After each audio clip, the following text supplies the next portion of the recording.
राधा राधा राधा राधा राधा राधा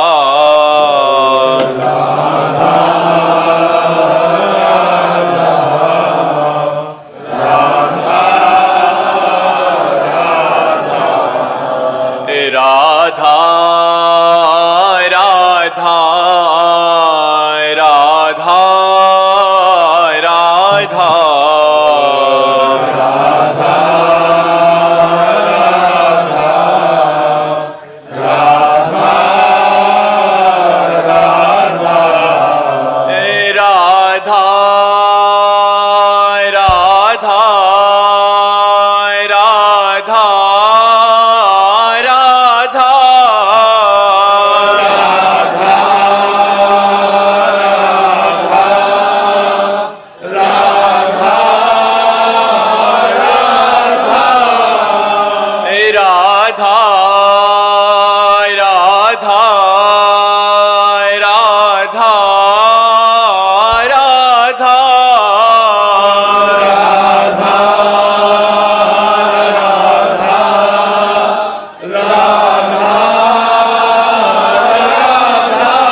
राधा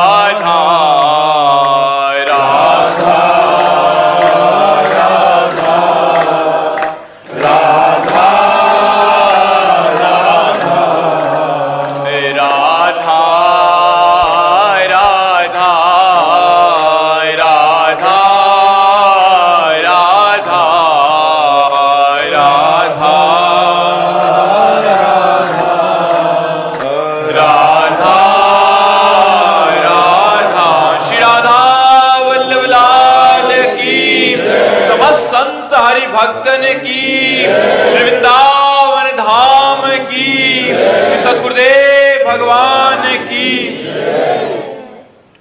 दीपा गरोवर जी। राधे राधे। अरे जी, अध्यात्म की ओर अपना सफर शुरू करने के लिए पहली सीढ़ी क्या है? प्रथम भगत संतन कर संगा। पहली सीढ़ी है संत महापुरुषों का संग करो। फिर दूसरी रतिमम कथा प्रसंगा।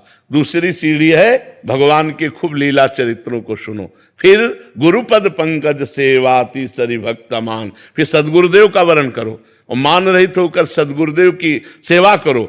और फिर चौथी भगत मम गुण गन करे कपट तज गान। फिर चौथी भक्ति है कि कपट का त्याग करके भगवान के लीला चरित्रों का गायन करो। फिर पांचवी सीढ़ी है जो गुरुदेव ने मंत्र दिया है, मंत्र जाप मम दृढ़ विश्वासा पंचम भगति सुवेद प्रकाशा। दृढ़ विश्वास करके भगवान में मंत्र का जाप करे। छठदम शील बीरत बहुकर्मा नियत निरंतर सज्जन धर्म। प्रपंच के कर्मों का त्याग करके धर्म के कर्मों को करते हुए खूब नाम जप मंत्र जप करते हुए जो सज्जन पुरुष आचरण करते हैं उन आचरणों को करे। सातों सम्मोहि में जग देखा मोते अधिक संत कर लेखा। सातवां साधन है सब में भगवान को देखना और संतों को भगवान से भी अधिक मानना। आठों जथा लाभ संतोषा सपने नहीं देखे पर दोषा। दूसरे का दोष दर्शन देखना, दूसरे की निंदा करना, ये सब छोड़ दे और निरंतर समभाव से रहते हुए जैसे भगवान रख रहे हैं उसमें संतुष्ट रहे। नवम सरल सब संचल हीना मम भरोसे ही हरस न दीना। नवम है सरल स्वभाव रहे, नमन कुटिलाई, बहुत धैर्य गंभीर स्वभाव वाला हो, दृढ़ भगवान का भरोसा हो, भगवान की प्राप्ति हो गई। प्रथम भगत संतन, प्रथम शुरुआत होती है संत संग से। राहुल शर्मा जी इंदौर से। राधा वल्लभ श्री श्री हरिवंश महाराज जी। गुरुदेव भगवान, मनुष्य अपने जीवन में कर्म करने के लिए विवश है तथा मनुष्य द्वारा जो भी कर्म होता है चाहे कर्म करने के लिए विवश नहीं है, कर्म फल भोगने के लिए विवश है। नवीन कर्म करने के लिए स्वतंत्र है। पूर्व का जो किया हुआ कर्म शुभ और अशुभ है, अवश्य में वो भोक्तव्यम कृतम कर्म शुभाशुभम, पाप और पुण्य के फल को भोगने के लिए विवश है, नवीन कर्म करने के लिए नहीं। नवीन कर्म वो अच्छा से अच्छा कर सकता है, बुरा से बुरा कर सकता है, उसको छूट है। अब जो कर्म करोगे उसका परिणाम आपको आगे मिलेगा। समझ पा रहे हैं? कर्नल संजीव कुमार जी। मुझे प्रणाम। महाराज जी, जैसे कि हम शास्त्रों में पढ़ते हैं कि हमें किस्मत के हिसाब से सुख और दुख भोगना पड़ता है, तो क्या हम राधा जी का सिमरन करके दुखों को कम या उन्हें सहन करने की शक्ति जड़ से नष्ट कर सकते हैं, क्योंकि पाप ही तो हमें दुख देता है। और हमारा नाम जो भगवान नाम है, नाम संकीर्तनम यस्य सर्व पाप प्रणाशनम प्रणामो दुख शमनम तम नमामि हरिम परम। जिन भगवान को प्रणाम करके नाम जप करने से, नाम कीर्तन करने से सारे पाप नष्ट हो जाते हैं। स्वयं भगवान ने गीता जी में कहा, सर्वधर्मान परित्यज्य मामेकम शरणम ब्रज, तो अहम त्वाम सर्व पापेभ्यो मोक्षयिष्यामि मा शुचा। यदि तुम मेरी शरण में आ जाते हो, सब धर्मों का त्याग करके एकमात्र केवल मेरी शरण लेते हो, मेरा भजन करते हो, तो मैं तुम्हें सब पापों से मुक्त कर दूंगा। तो जब सब पापों से मुक्त हो जाता है तभी तो परमानंद में डूबता है, तभी तो अचिंत्य आनंद में डूबता है, तभी तो नित्यानंद विज्ञानानंद घन परम सुख को प्राप्त होता है। नहीं तो कैसे प्राप्त हो पावे। तो हम नाम जप के बल से सर्व पापों को मिटाकर परम पद को प्राप्त कर सकते हैं। पर यह है कि अब जैसे हमारा 500 ग्राम पाप है और अभी हमारा जप हुआ 50 ग्राम, तो हमें अनुभव में नहीं आएगा, क्योंकि 450 ग्राम वजन हमारा भी जुड़। अब हमारा जब 600 ग्राम होगा तब सब विध्वंस होकर परमानंद की अनुभूति हो जाएगी। इसलिए हमें नाम जप बढ़ाते रहना चाहिए। हमें ये नहीं देखना चाहिए कि अभी जो हम 1 साल से नाम जप कर रहे हैं वो कुछ लाभ दे रहा है कि नहीं, क्योंकि वो पहला काम अटैक करेगा आपके पापों के ऊपर। जो आपका नाम है वो पहला काम करेगा, आपको दुख देने वाले जो कर्म है उनको विध्वंस करेगा। अब आपका भजन बढ़ता चला जाए और वो सर्व रूप से विध्वंस हो जाए, तब आपको आनंद की प्राप्ति होगी। इसीलिए नाम परमानंदमय है, लेकिन प्रारंभ में किसी को परमानंद का अनुभव नहीं होता।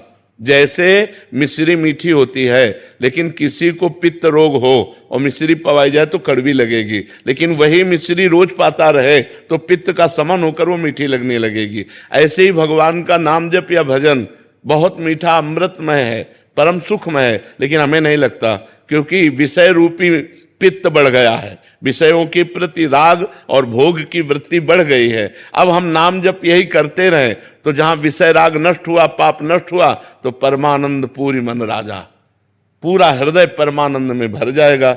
तो परमानंद की प्राप्ति के लिए जहां किंचित भी दुख, अशांति, भय नहीं है, वो परम पद प्राप्त करने के लिए हमें निरंतर नाम जप करते रहना चाहिए। हमें परिणाम में रुकना नहीं चाहिए।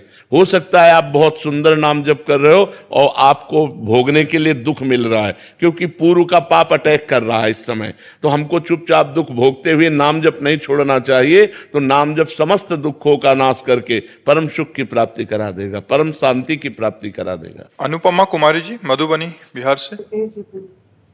राधे राधे महाराज जी। महाराज जी, दिव्य प्रेम के क्या रहस्य हैं? दिव्य प्रेम में डूबा व्यक्ति क्या ग्रस्त आश्रम? पहली बात है कि प्रेम अनिर्वचनीयम स्वरूपम।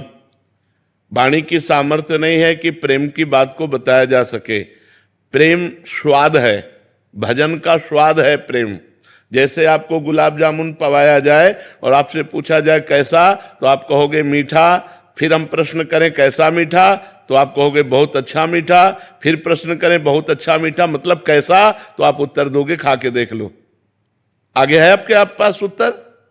तो ऐसे ही प्रेम आनंद में कैसा, बोले परमानंद में कैसा, बोले भजन करके देख लो।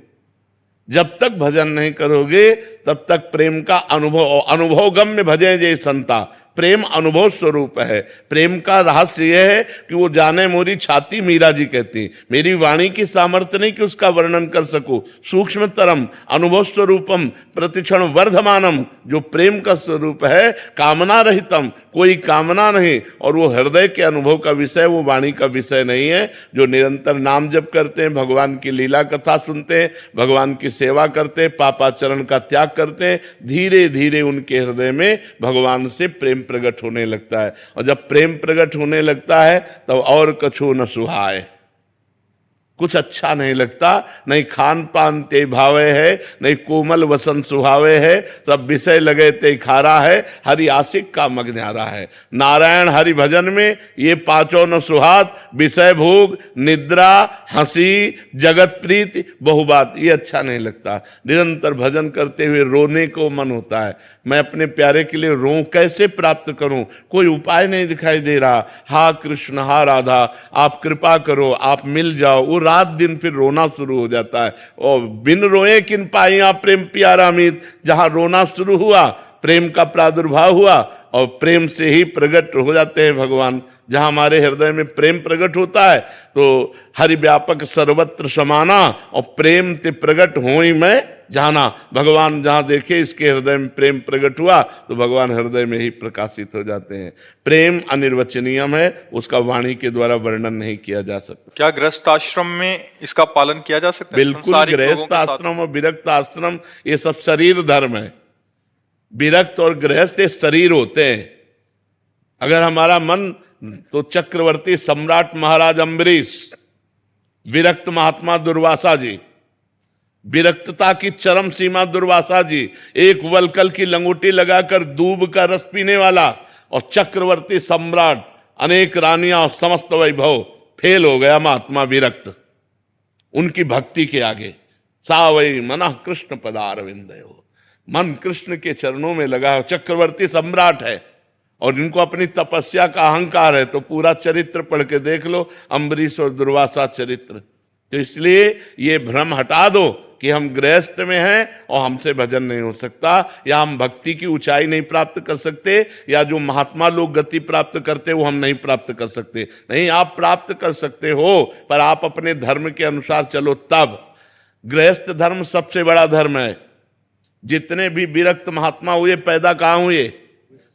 जितने भी विरक्त महात्मा हुए उनका पोषण कौन करता है? गृहस्थ आश्रम। आप वस्त्र देते हैं, आप भोजन देते हैं, आप फल देते हैं, जिनको खाकर हम भजन करते हैं, साधना करते हैं। हम पैदा हुए गृहस्थ में, हम पल रहे हैं गृहस्थों से और हम रह रहे हैं गृहस्थों के बीच में। तो ये मत मानो कि हम गृहस्थ हैं तो हमारा जीवन मतलब वो जैसा महात्मा लोगों का जीवन है वैसा नहीं। एक महात्मा मांग करके खाता है तुम्हारे घर से और तुम उसको खवा कर भजन करते हो, और वो तुमसे मांग के खा के भजन करता है। इसी में देख लो कौन श्रेष्ठ है। तुम उसको खवा करके भजन कर रहे हो, बस भजन की खास बात है। तुम वो अकेले खा करके भजन कर रहा है, तुम पूरे परिवार का पोषण करके समाज को लेकर के भजन कर रहे हो, तुम्हारा महान धर्म है। बस चूक ये हो जाती कि गृहस्थ धर्म में रहते हुए पापाचरण और आसक्ति इतनी प्रबल है कि भजन करना बड़ा कठिन है। अगर ये चूक सुधार लो तो आपको भी वही गति मिलेगी जो एक महात्मा को गति मिलती, वही आपको गति मिलेगी। पूजा जी बेंगलोर से। राधे राधे महाराज जी। महाराज जी, आत्मा तो अमर होती है और मरने वालों का दुख नहीं करना चाहिए, लेकिन इस देह के दुख को कैसे दूर करें कि हमारे साथ जो माता पिता थे उनको इतना प्रेम करते थे। देखो, जब तक ज्ञान नहीं होगा तब तक मोह जो है ये पीसता रहता है, किसी को भी हो। मोह पास ऐसे फांसी की तरह है कि वो पूरे जीवन बर्बाद कर देती है। इसी मोह को जब तक नष्ट नहीं किया जाएगा तब तक भगवान की प्राप्ति नहीं होती। मोह गए बिनु राम पद होई न दृढ़ अनुराग, जननी जनक बंधु सुतदारा तनु धन धाम सुहृद परिवारा, सबकी ममता ताग बटोरी मम पद मनहि बांध बर डोरी। जब तक ज्ञान नहीं होगा और सबकी ममता भगवान के चरणों में समेट के नहीं लगेगी तब तक जीव को तो ये दुख होता ही रहेगा कि वो मरा, वो बिछो हुआ, वो जन्मा तो आनंदित हुआ, मरा तो दुखी हुआ। यही सुख दुख का पूरा चक्र चल रहा है जिसमें सब पिस रहे हैं। चलती चक्की देख के दिया कबीरा रोए और दो पाटन के बीच में साबित बचा न कोई। ये जो सुख दुख के पाटन है ना, द्वंद्व है ना, इसी में सब पिस रहा है। तो चलती चक्की देख के दिया कमाल ठठाए और रहा है सहारे कील के तो बाल न बाका जाए। जो चक्की पूरी सबको पीस डालती है लेकिन जो दाना सकिल के कील के सहारे हो गया उसका कुछ नहीं बिगड़ता। कील है भगवान। इस संसार रूपी चक्की को चलाने वाले भगवान है। जो भगवान की शरण में चला गया बाल न बाका जाए, वही बच सकता है। इसलिए नाम जप करो, भगवान से प्रार्थना करो कि हमारे अंदर मोह का नाश हो जाए। नहीं, मोह में ही तो सारा जगत फंसा हुआ है। इसी मोह में फंसकर ही दुर्गति को प्राप्त होता है। गोपाल जी पलवल से। राधे राधे राधे महाराज जी। महाराज जी, आत्मा अजर अमर अविनाशी है। हमारे स्थूल शरीर से जो शुभ और अशुभ कर्म होते हैं उनका फल कौन भोगता है और कहाँ भोगता है? क्योंकि शरीर तो नाशवान है। स्थूल शरीर, सूक्ष्म शरीर, कारण शरीर और तीनों शरीरों को प्रकाशित करने वाला आत्मा अब अपने स्वरूप को भूल करके अंतःकरण के मैं धर्म में, अंतःकरण में चार धर्म है। संकल्प विकल्प करना मन का कार्य है, निश्चय करना बुद्धि का कार्य है, उस विषय का चिंतन करना चित्त का कार्य है, और क्रिया को स्वीकार करना कर्ता भाव अहंकार। ये अंतःकरण धर्म के अहंकार में आत्मस्वरूप भ्रमित होकर के स्वीकार कर लिया और वो देह भाव को प्राप्त हो गया। जैसे आप अपने को देह मानते हैं, अगर कह दें कि मैं देह नहीं मानता तो देह के सुख दुख का आपको अनुभव होता है, तो इसका मतलब आप अपने को तो जानते नहीं, केवल देह को जानते हैं। तो जो आपका स्वरूप है वो भ्रमित होकर के अंतःकरण के अहम धर्म को स्वीकार करके देहाभिमानी बनना। अब देहाभिमानी बन करके वो सुख का कर्ता और भोक्ता, अहंकार विमूढ़ आत्मा कर्ता हमिति मन्यते, मैंने ऐसा किया, मैं ऐसा करूंगा, मैं ऐसा कर सकता हूं, इस भाव में फंसकर पुनरपि जननम पुनरपि मरणम पुनरपि जननी जठरे शयनम, उस अजन्मा अविनाशी को ये भोगना पड़ रहा है। बस यही शुद्ध ज्ञान हो जाए तो मोक्ष को प्राप्त हो जाए। अब ये ज्ञान प्राप्त करने के लिए साधना आवश्यक है। जैसे दूध में घी है, पर दूध में पूड़ी नहीं पका सकते आप, उसके लिए प्रक्रिया है। दूध को गरमाइए, फिर दही जमाइए, फिर दही मथिए, फिर मक्खन निकालिए, फिर मक्खन तपाइए, तब जाके घी निकलता है। ऐसे ही परब्रह्म परमात्मा सर्वत्र है, आप भी वही स्वरूप हैं, पर उसके लिए साधना करनी पड़ेगी। तप के द्वारा जब अंतःकरण पवित्र होगा तो आप साक्षी भाव को प्राप्त हो जाएंगे। आपको पता चलेगा कि मैं अलग हूं और ये सिस्टम अलग है प्रकृति का। ये प्रकृति का सिस्टम है, जो आप परमात्मा स्वरूप होकर भी प्रकृति में आसक्त हो गए तो आपकी दुर्गति हो गई। अब अनासक्त होने के लिए आपको साधना करनी पड़ेगी, भजन करना पड़ेगा, तपस्या करनी पड़ेगी, तब आप अपने स्वरूप को प्राप्त होंगे। समझ पा रहे आप? सूरज जी। राधे राधे। राधे राधे महाराज जी। महाराज जी, मानसिक दीक्षा का क्या स्वरूप है? मानसिक दीक्षा किसकी होती है? जब हम किसी महापुरुष में अत्यंत आसक्त हो जाते हैं और वो प्रगट में नहीं होते हैं, तब वो आकर के मानसिक दीक्षा देते हैं। जब हम जैसे भाई जी महाराज, रामकृष्ण परमहंस जी, बड़े दिव्य महापुरुष, हमारी आस्था हो गई और हमारी दृढ़ आस्था कि हमारे यही गुरु हैं, और हम अंदर से पूर्ण मनोयोग से उनका ध्यान करते हैं, तो हमारे मन में जागृत हो जाएंगे और मानसिक दीक्षा देकर हमारा कल्याण कर देंगे। समझ पा रहे हो? वो दिव्य महापुरुषों द्वारा होती है। अगर हम कैसी ऐसे अव्यक्त महापुरुष पर श्रद्धा करते हैं जिनका शरीर इस समय वर्तमान में है नहीं, तो फिर वो अव्यक्त रूप से आकर हमारे मन में मानसिक दीक्षा देते हैं। कैसे समझे कि मतलब दीक्षा वो तो ऐसे होगी जैसे हम आपको दे रहे हैं, ऐसे थोड़ी होगी कि कोई भ्रमात्मक हो। स्पष्ट आपको प्रतीत होगा हमारे गुरुदेव हमारे सामने आए, हमको मंत्र दिए, हमको ऐसा किया, पूरा अनुभव होगा। वो किसी समझने की जरूरत थोड़ी, वो तो जैसे हम आप बात कर रहे हैं ऐसे बात होगी। पर इतनी क्षमता आ जाए कि हम अव्यक्त महापुरुष को व्यक्त कर लें अपने मन में, इसके लिए भी तो भजन और भाव चाहिए। नागाराम चौधरी जी, राजस्थान से। राधे राधे। राधे राधे महाराज जी। महाराज जी, आप बोलते हैं कि नाम जप से गुरु की प्राप्ति होती है, तो क्या गुरु की प्राप्ति होने पर हमारा जो पहले नाम जप किया है वो गुरु की प्राप्ति में भजन खर्च हो जाता है? वो और प्लस हो जाता है, वो और सार्थक हो जाता है। जब हम ऐसे नाम जप करते हैं तो हमें सदगुरुदेव मिलते हैं, जो सदगुरुदेव प्रदत्त नाम जप करते हैं तब इष्ट देव मिलते हैं। तो वो इष्ट देव के मिलन की ही सीढ़ी बन जाता है, वो उठा करके आपको आध्यात्मिक की ऊंचाई में पहुंचा देगा। नाम जप कभी व्यर्थ थोड़ी होता है। समझ पा रहे आप? हाँ, जैसे आपके घर में पैसा जमा है, वही बैंक में पहुंच गया तो बैंक में ब्याज सहित मिलने लगा और सुरक्षित हो गया। तो ऐसे नाम जप किया, ये घर का है, और जब हम गुरु में पूर्ण श्रद्धा करके समर्पित हो गए, अब ये सरकारी हो गया। अब ये अविनाशी चिदानंद में सुख आपको प्रदान करेगा। जी अतुल जी। राधे राधे। राधे राधे महाराज जी। महाराज जी, सत्मार्ग और सत्कर्म करने के पश्चात भी जब कार्यों में विघ्न होते हैं तब मन बड़ा विचलित होता है। इससे ऐसा भी लगता है विघ्न ना हो तो सत्कार्य कैसा? जिसमें विघ्न ना हो तो सत्कार्य कैसा? ये माया विघ्न डालेगी सत्कार्य में, और हम सत्कार्य करने वाले हैं, इसलिए हमको बहुत संघर्ष लड़ना पड़ेगा। सुबह रघुनाथ जी का राज्याभिषेक तय हो गया और शाम के ही 14 वर्ष का वनवास। देखो, भगवान सच्चिदानंद है ना, तो इन्हीं के जीवन में देख लो।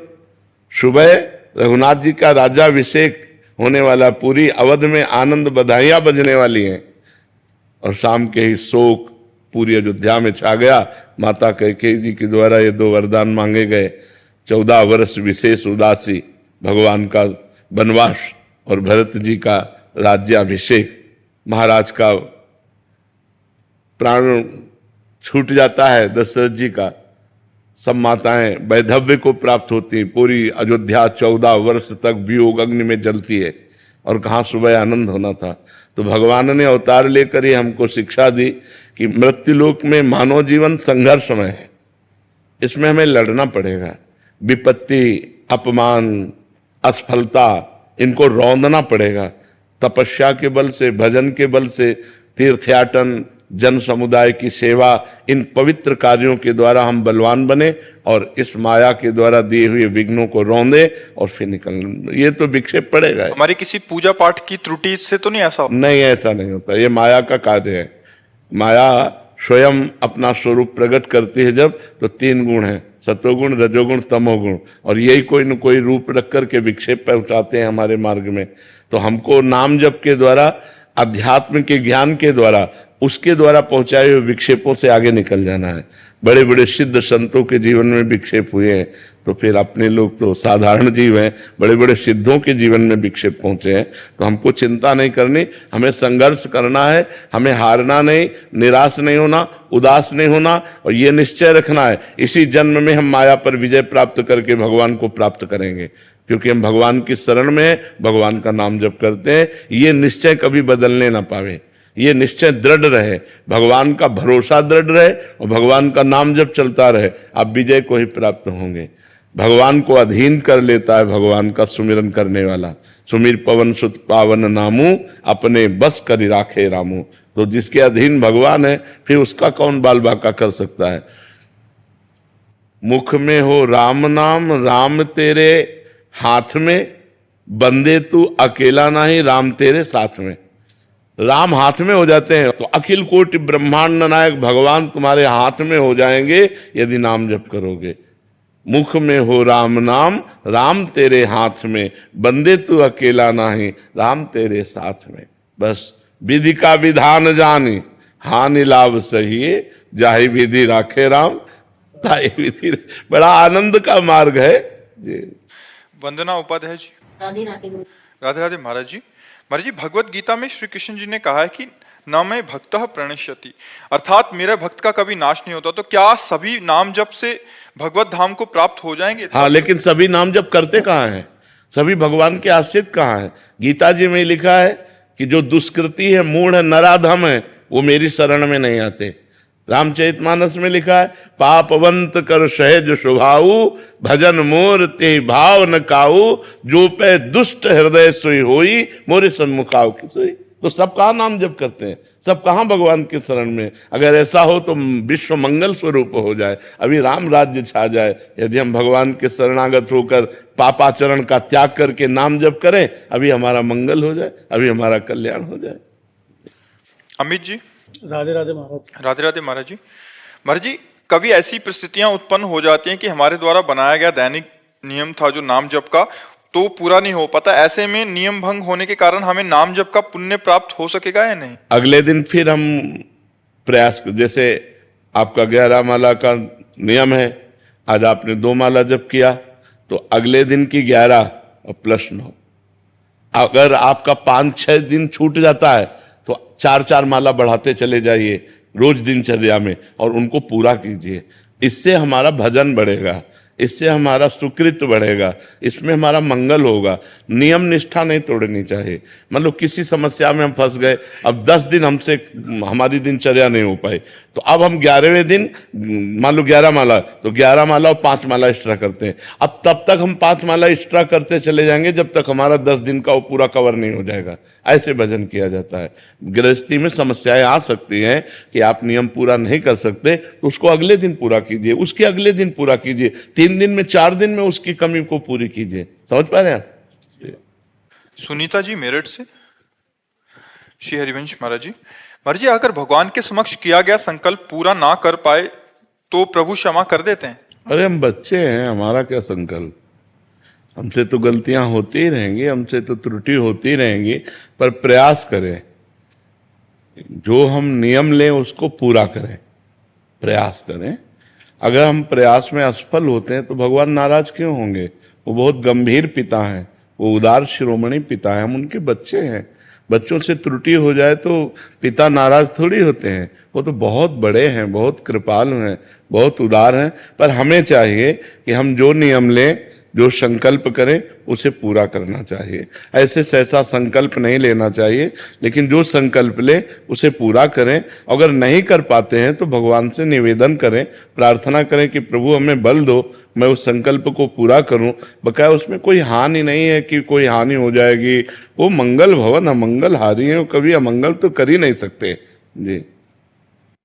राम चौधरी जी, महाराज जी आपके चरणों में कोटि कोटि प्रणाम। गुरुदेव भगवान, आपकी कृपा से नाम जप हो जाता है, लेकिन मेरे से और साधन नहीं बन पा रहे। जैसे कि मतलब कोई भी नियमावली हो या पाठ आदि हो, मेरी श्रद्धा चलेगा उसमें से ज्यादा- चलेगा, बस केवल नाम जप करते रहो, इसी से भगवत प्राप्ति हो जाएगी।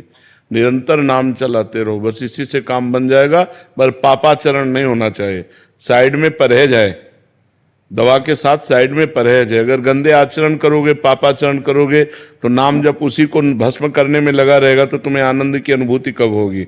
इसलिए पापाचरण का त्याग करके यदि केवल नाम जप किया जाए तो नाम जप मात्र से ही भगवत प्राप्ति हो जाएगी, सब दुखों का नाश हो जाएगा, सर्वानंद हो जाएगा। भगवान का नाम सर्व सामर्थ्यशाली है।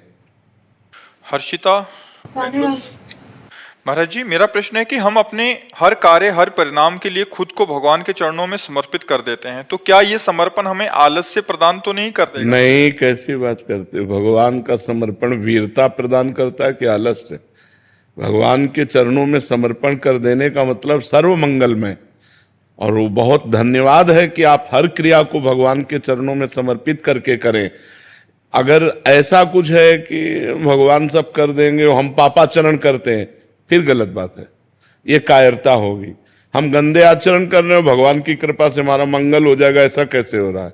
हम अच्छे कार्यों का संकल्प करते हैं, पर भगवान की शरण में होकर कि प्रभु अब आप देख लीजिए, अब मैं सतमार्ग में चल तो रहा हूं, पर मैं चलने लायक नहीं हूं, ना मैं इंद्रिय विजयी हूं, ना मैं काम विजयी हूं। प्रभु पर भरोसा आपका है कि आप मुझे जिता दोगे, आप मुझे निकाल दोगे, तो निकल जाएंगे। फिर भगवान की कृपा ऐसे चला ही जाता है। ऐसे ही अहंकार करके थोड़ी सतमार्ग में चला जाता है कि मैं ऐसा कर लूंगा, नहीं, भगवान की कृपा से हो जाएगा। प्रयास हमारा, सफलता भगवान की कृपा, ऐसे चला जाता है। पवन कुमार जी हिसार से, राधे राधे महाराज जी। महाराज जी, नौकरी लगने से पहले मेरी भगवान में आस्था बहुत थी, और जिससे मुझे नौकरी भी मिल गई, वैसे ही मेरी श्रद्धा से शादी भी हुई, बच्चा भी हो गया। अब धीरे धीरे महाराज जी आस्था और मतलब भजन कम क्यों होता चला जा रहा है? उसे बढ़ना चाहिए, भजन तो बढ़ना चाहिए। हमारी जब कामनाओं की पूर्ति होती है तो हम उसमें लिप्त हो जाते हैं, भजन को छोड़ देते हैं। जिनके कारण कामनाओं की पूर्ति हुई, उस कारण को छोड़ देते हैं और क्रिया पर आसक्त हो जाते हैं। पत्नी, पुत्र, परिवार मनोनुकूल मिल गया, भूल गए भगवान को। इसलिए हमें चाहिए कि हम अपना भजन और बढ़ावें, क्योंकि ये चीजें स्थायी नहीं है, ये स्थायी नहीं है। नौकरी भी छूट सकती है, पत्नी भी पधार सकती है, पुत्र भी पधार सकता है, आप भी पधार सकते हैं। ये मृत्यु लोक है, नाशवान है। फिर क्या हाथ लगेगा? न पत्नी साथ जाएगी, न पुत्र साथ जाएगा, न शरीर साथ जाएगा, न बैंक बैलेंस साथ जाएगा, न नौकरी साथ जाएगी। साथ जाएगा तो भगवान का नाम जाएगा ना। तो भजन क्यों छोड़ो यार? भजन तो बहुत भाग्य से करने को मिलता है। यदि थोड़ा भी मन भजन में लग रहा है तो उसको और बढ़ाना चाहिए, उसको छूट नहीं देनी चाहिए। भजन हो ना हो चलेगा, ऐसा नहीं, ठीक है, भजन करो जी। चेतन जी दिल्ली से, राधे राधे राधे महाराज जी। महाराज जी, आप कह रहे हैं कि आपने किसी को कंठी माला का फल बताया और पहना दी, बाद में उसने उतार के महाराज जी मांस मदिरा खाने लग गया, तो महाराज जी उसकी दुर्दशा तो है, मेरे को तो पाप नहीं लगेगा महाराज जी? मैंने तो उस समय, वैसे हमें लगता है ये क्रियाएं अपने द्वारा नहीं होनी चाहिए, अपने को समर्थ नहीं समझना चाहिए, ये संतों के द्वारा होनी चाहिए, गुरुजनों के द्वारा। कोई ऐसा भाव दिखाई देता है तो हम किसी संत के पास ले जाते हैं, उसकी सामर्थ्य से उसका कल्याण होगा। अब हम कंठी माला उसको पहना दें, ऐसा ठीक नहीं है। किसी संत के हाथ से कंठी माला पहनवाएं तो भगवान का संबंध, भगवान की प्रार्थना से वो निर्वाह हो जाएगा। अभी आप में खुद सामर्थ्य नहीं है, आपने कंठी माला पहना दी, उतार के फेंक के मनमानी आचरण करने लगा, तो फिर ठीक नहीं है। जिस महाराज जी मैं वृंदावन आता हूँ ना, तो कहते हैं कि आप माँ से कंठी मार लियो। ऐसे ही कंठी माला कोई ऐसे खिलवाड़ चीज है क्या? कंठी माला तुम्हें पहनना है तो किसी संत की शरण में चलो, वो अपने हाथ से कंठी माला दे तब धारण किया। ऐसे थोड़ी बाजार से खरीदा और पहन लिया, ऐसे थोड़ी, ऐसे नहीं। ये भागवती का तभी उसका कल्याण नहीं हुआ, तभी वो फिर अपने गंदे आचरणों में चला गया। नहीं, कंठी माला का प्रभाव है, जिनके गलों में कंठी बंध गई, हमें लगता है कि वो जीवन में शराब नहीं पिएंगे, मांस नहीं खाएंगे, गलत आचरण नहीं करेंगे, डरेंगे कि हमने कंठी बांध रखा है। डर लगता है, जैसे कंठी बांधे ना तो डर लगता है कि यार हम तिलक लगाएं, कंठी बांधे, भगवान के विरुद्ध आचरण कैसे करें। लेकिन जो मनमानी तो फिर बाजारू तो बाजार से खरीद लिया, पहन लिया, उतार दिया, फेंक दिया, कोई मतलब नहीं। रिश्तेदार है, बर्थडे से कंठी माला पहनी, 2 दिन बाद उतार दी। हाँ, वो संसार के ऐसे। मरीज को भगवान का स्वरूप मान करके सेवा कीजिए और नाम जप कीजिए। जितनी प्रवीणता है, अर्थ की प्रधानता न रख करके जन सेवा की भावना से आए हुए मरीज पर भगवत भाव कीजिए और खूब सेवा, इसी से भगवत प्राप्ति हो जाएगी। आपने बोला था कि वो जो राधा जी का 28 नाम लेना है, तो घर से निकलते पहले 28 नाम लेते हैं, और वो जो 5 भक्तों का नाम लेते हैं। बहुत सुंदर। कभी एक्सीडेंट नहीं? नहीं, पक्का पक्का। भक्ति भक्त भगवंत गुरु चतुर नाम बपु एक, इनके पद बंधन के नासत विघ्न अनेक। जिते विनायक शुभ शुभ विघ्न करे नहीं कोई, विघ्न करे नहीं कोई, डरे कलिकाल कष्ट भय, हरे सकल संताप हरस हरिनाम जपत जय। उसकी कभी पराजय नहीं हो सकती। हाँ, खूब मंगल है। ये मोदी जी के भाई हैं, इनको दर्शन की बहुत अभिलाषा है। बहुत सुंदर। तो माँ के साथ रहने का मुझे सौभाग्य प्राप्त हुआ था। हाँ, माँ 2 साल पहले से छोड़ दे माता। जी, नहीं, बहुत सुंदर। और नाम जप करते रहिएगा, नाम जप कर, खूब नाम जप कीजिएगा। भगवत आराधना ही जीवन का परम लाभ है। बहुत सुंदर। जय जय। भगवान, हम अलग अलग मंदिर में जाते हैं तो भगवान का स्वरूप अलग अलग होता है, तो ध्यान भजन करते हैं तो कंफ्यूजन होता है, तो उसको समाधान होगा। इसमें क्या है कि आचार्य परंपरा से जब हम जुड़ते हैं, तो जैसे अब हम हैं तो हम जाएं कहीं भी, लेकिन हम ध्यान करेंगे राधा वल्लभ जी का, क्योंकि हरिवंश महाप्रभु के हम शिष्य हैं और राधा वल्लभ जी हमारे इष्ट हैं। तो अब जैसे कोई स्वामी हरिदास जी का है तो बाकी बिहारी का ध्यान करेगा। अब जैसे आप नहीं जुड़े हैं तो आपको मान लेना चाहिए कि मेरे बांके बिहारी जी, तो दर्शन सब जगह करो लेकिन ध्यान बिहारी जी का करो। ऐसे चला जाता है भगवान के मार्ग में। एक जगह कहीं अपनी निष्ठा कर ली जाती है और फिर सतमार्ग में चला जाता है।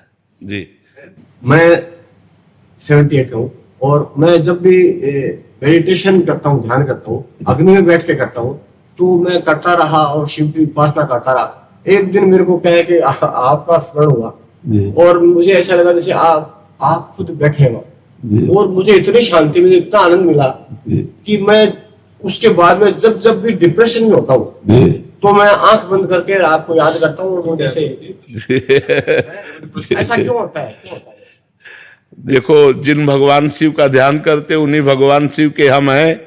अब वो आपको कृपा कराने के लिए उस रूप का दर्शन करा रहे हैं, उनकी कृपा है, भगवान शिव की कृपा से। घर पे माता जी का, माता शेरावाली का भी घर विराजमान है जी, तो मैं राधा नाम से जब करता हूँ जी। आप बिल्कुल बिल्कुल वही राधा है, वही दुर्गा है, कोई अंतर नहीं है। वही सर्वशक्ति स्वरूपा भी है, वही प्रेम स्वरूपा भी है। प्रेम स्वरूपा में राधा है, शक्ति स्वरूपा में दुर्गा है। ठीक है महाराज जी, आप हर एक प्रश्न का उत्तर काम क्रोध लोभ मोह जिसका भी उत्तर होता है नाम जप का, क्योंकि बिना नाम जप के पावर नहीं है। महाराज जी कोई ऐसा उपाय नहीं है कि बाहर बता दें, कहीं दीपक चढ़ा दें या कहीं? ये सब नौटंकी है।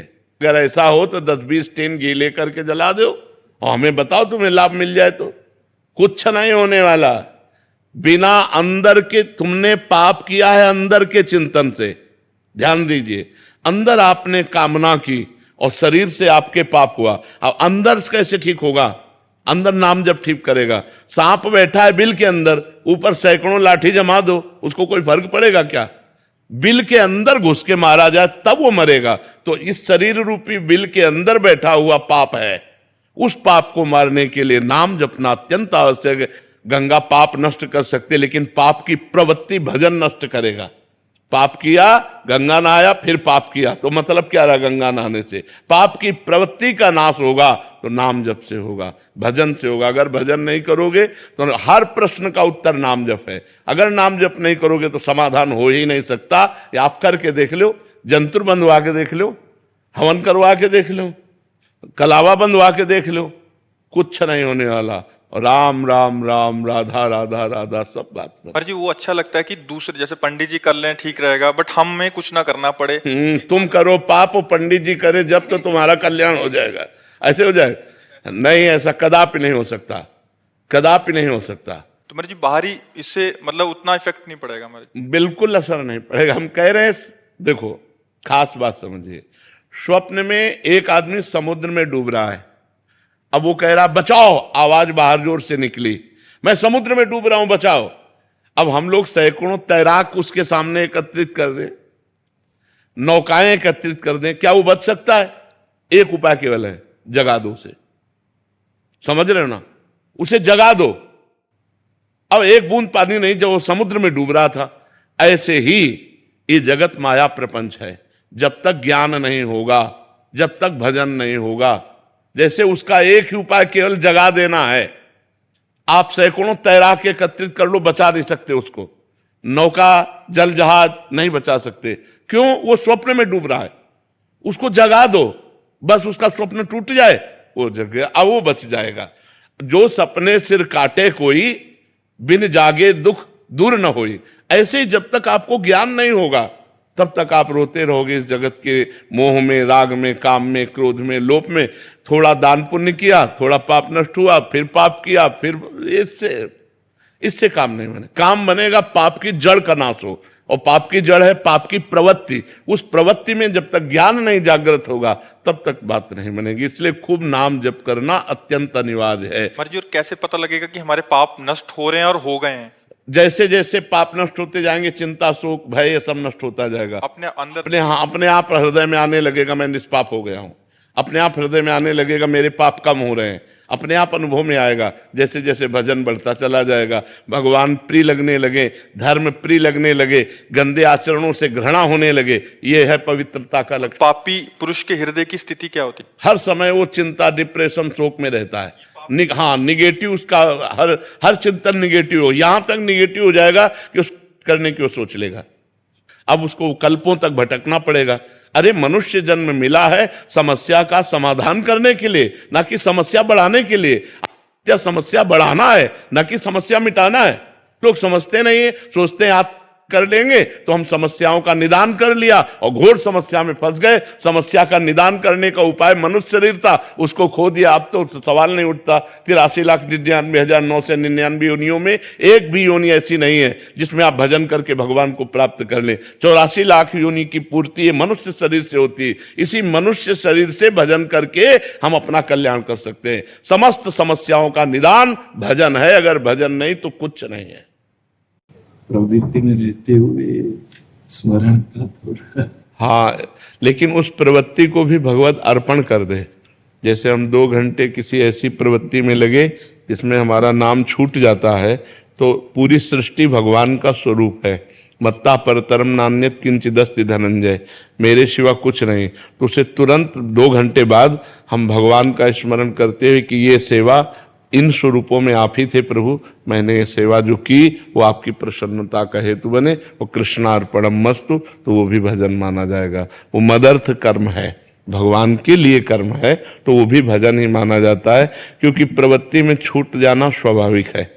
हम जब एकाग्र होकर किसी से बात करते हैं, एकाग्र होकर कोई कार्य करते हैं, तो फिर मन एक कार्य को ही पूर्ण रूप से संभाल पाता है, तो वो सुमिरन फिर नहीं पकड़ पाता है। तो हम उस क्रिया को भगवान को समर्पण कर दें, वो कर्म योग बन जाएगा, जिससे भगवत प्राप्ति हो जाएगी।